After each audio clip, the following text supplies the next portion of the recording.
Yo, what's up? Welcome in to the House of L podcast. I'm Laurence Holmes. Thanks so much for hanging out. It's appreciated. I want to talk a little bit of baseball. I guess it's less about it is.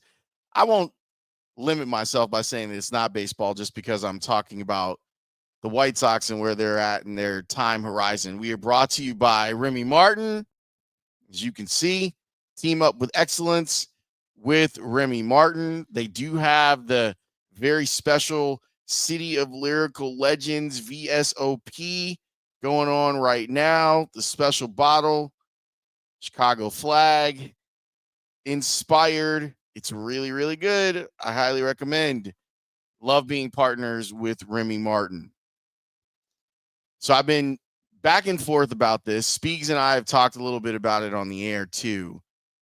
I think I'm gonna buy the White Sox Ballpark Pass. And no, this doesn't mean that I'm back in, that I'm flying the flag for the South Side Nine again. I don't see that happening, quite honestly, at least not for a while. Although the Justin Ishbia stuff is really interesting, and whether he can have an impact as the number one minority shareholder on Jerry, that's yet to be seen. I don't know if that can happen, but maybe, and that would feel good because I don't think that he's building his $80 million house here just to move the team. But then again, he's got ownership stake in the Phoenix Suns and he doesn't necessarily live there. So there's all sorts of stuff that still needs to be ironed out. By the way, I talked with someone fairly close with the situation and kind of picked their brain and said, there's no way Jerry sells, right? And their feeling was no, that the idea would be that the estate would sell. Like it hasn't been in the plans over the last few years for Jerry to sell, but you never know. Like maybe he just gets tired of it and he moves on. But this person, and I trust this person, they didn't think that that's the case. But we'll see. Maybe Ishbia can have an impact in another way for now, and then we'll see what happens later on down the road. That's neither here nor there. I've been thinking the ballpark pass thing is a really good value. The more I think about it, the more it makes sense to do. It's one of those things where if you just have it, it it honestly pays for itself. If you go to two games, like that's the math that I figured out. If I buy two ballpark passes and it'd be a $250, I think. If I go to two games, then it's paid for itself. Plus, who doesn't love getting a dog off the grill? I know I do. I like to go get the street tacos, the churros, and you get to watch Major League Baseball. Now, look, the schedule isn't great. I was looking at it, and there are a lot of teams in March, April, and May that I'm not necessarily excited to see. The Angels are first, and it's got a bunch of White Sox expats on it, so that's cool. The A's are going to be in town in April. The weird-ass Minnesota Twins are going to be in town. Red Sox are going to be in town, and the Brewers are going to be in town in April. Then in May, Brewers finish their series. The Astros come to town. The Marlins come to town. The Mariners in the middle of May, that could be fun. And then the Texas Rangers. So I'm not seeing a ton of the superstars of the game, but there are some. But I still just think that for the access of it, it's a smart play by the White Sox, in my opinion, to do something like this where, and if you didn't know, what it offers you is basically they tell you the night you buy this ballpark pass, it's good for any of the games in March, April, and May. They tell you the night before where your tickets are. And I imagine that part of the goal of this is to fill the bottom bowl. I haven't talked to anyone about this, but I would imagine that that's the strategy here. Fill the bottom bowl. And I think that it's a hell of a deal. If you love baseball, and I love baseball, Speaks and I, we had this very kind of like baseball romantic conversation about the game and growing up loving the game and playing the game. And I do think more of those conversations need to be had around baseball, and baseball needs to stop gatekeeping in a lot of ways, but that that's another story for another pod. But for someone who likes to get out there, you want to smell the grass, you want to be around the game, you don't got to stay 9 innings. But think about it. For me to get two of those, it's 250. And all of those, if I want to just hop in on that Friday night game against the Red Sox or go see a midweek game against the weird ass Minnesota Twins, I can just do that. Now, granted, I hear you. I can almost hear you typing right now. Laurence, you could probably buy tickets on StubHub the day of for $4 and probably have better seats. You're right.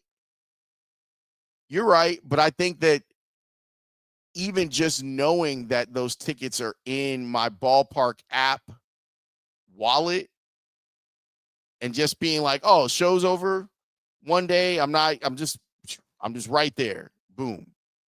Steak dinner. Boom. And I'm over there at the ballpark. So I think I'm going to do it. I think House of L is going to buy it because I went and checked. You can't resell your tickets, but you can give them away. So there might be days where I'm definitely not going and you might want to go. And since you're a viewer or a listener of this podcast, I'm going to offer it up to you as an opportunity. And I'll probably let you know. Maybe we'll just like, there'll be whole episodes where I'm just like, hey, do you want my tickets tonight? Here's where they're going to be. But everything around the White Sox that isn't the roster or like baseball operations, like everything around the White Sox, like those people are trying. They're doing whatever it takes to try to convince you to come on out. I'll also say this. Depending on what your situation is with your television provider, perhaps it'd be easier for you to watch the White Sox like this than watching them on TV. It's in that regard, it's a great deal. If we're talking $1,000 for 4, and you're going to be able to go to every single game, you do have to pay for parking. And if you want to buy food inside, that's on you. But if you literally just want to get in the building with 3 members of your family and it's $1,000 for all of those games, not a bad deal. Oh, I should probably like disclaim this. The White Sox have not offered me anything to tell you this. This is just how I feel. This is just what I'm working through. Like I'm working through the math in my mind. I like to watch baseball, and just because I'm mad at the White Sox as an organization, I shouldn't punish myself or other people that like to watch baseball with me because they're not in a competitive window right now. That's as kind as I can be. I think I think they're 3 years from being competitive. And that's if everything goes right. And I think that honestly, I think that's part of Chris Getz's plan. He's got so much work to do. They got to trade Robert. I've wanted Robert traded for the last week and a half because he's healthy, he's playing really well, and he's 27 years old. By the time the White Sox are in a competitive window, in my opinion, he'll be 30. And you're not going to get, and I get it. Maybe at the trade deadline, it'll be better. I don't want to take that risk. I am by nature a little bit risk averse. I don't want to take the risk of Luis Robert being hurt or not inspired. I'm very worried about the not inspired part. You hear stories from outside of that clubhouse now about what last year was like. That amount of losing just weighs on you. And I'm not mad at anyone where it weighs on them. I don't want to take the chance with Robert. He's healthy. He's raking. When he's healthy, We saw it in 2023. He's a 5-WAR player minimum. I think that his ceiling is closer to 7 when he's healthy. But that caveat, and how long have we had that caveat on any White Sox that we're talking about? Moncada when he's healthy, right? Eloy when he's healthy. Robert when he's healthy. Any of these guys, Tim Anderson when he's healthy, although I'm rooting for Tim. I feel like Ron Washington might be able to get him right. We'll see. We'll see Tim in the first series of the season with the White Sox. I think he's going to make the team. We'll see about that too. But trade him now. Trade him. Get back prospects. And the report out of Cincinnati is that Cincinnati actually offered them some decent return. And they need a center fielder. There's a couple teams that are, the Phillies need a center fielder too. That if you're thinking about contending, when healthy, he is a phenomenal player and an incredible talent. So we'll see. But yeah, I think I'm gonna do that. I think I'm gonna do the ballpark pass, and maybe I'll pass along the savings to you for games that I can't go on. We'll make it a whole thing, right? To how I can expense it.